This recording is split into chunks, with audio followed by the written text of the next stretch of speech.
বাংলা বাজারের পরিস্থিতি ব্যবসা যা কর্মকারের ভিতরে আসলে আমি শুধু কর্মকার এই যে এখন অন্য সমস্ত এই কোরবানি ঈদের গুলোতে কাজ বেশি, তো পরিবারটা কম কাজ করতে পারি না আমরা, সেজন্য এখন রাখতে পারি না, 2-3 জন মানুষ নিয়ে কাজ করি এখন। এমনি যদি কাজ কম থাকো ঈদের উপলক্ষে একটা কাজ বাড়ে, তো বাড়লে কি এখন ধরেন স্টাফের জ্বালায় বসে মানে পরিবারটা কম কাজ করতে পারি না আমরা।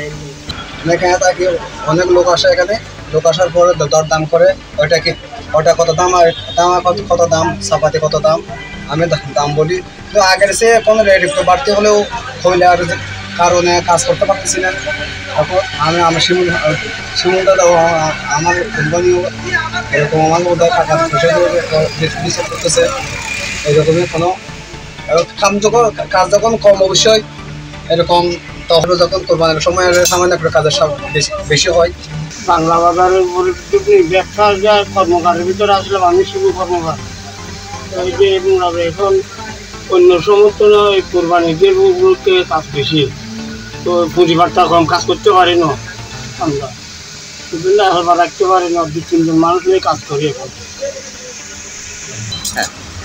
এমনি যদি কাজ কম থাকো ঈদের উপলক্ষে একটা কাজ বাড়ে, তো বাড়লে কি এখন ধরেন স্টাফের জ্বালায় বসে মানে পরিবারটা কম কাজ করতে পারি না আমরা।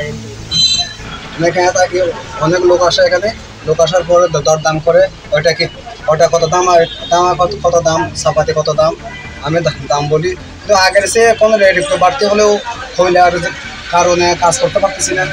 তারপর আমার শিমুল দাদা আমার কোম্পানিও এরকম আমার বোধহয় টাকা পয়সা করতেছে, এরকমই কোনো কাজ যখন কম অবশ্যই এরকম, তখন যখন কোরবানির সময় সামান্য করে কাজের সব বেশি হয়, বেশি হলেও কিন্তু কষ্ট হলেও কাজ করে দিই।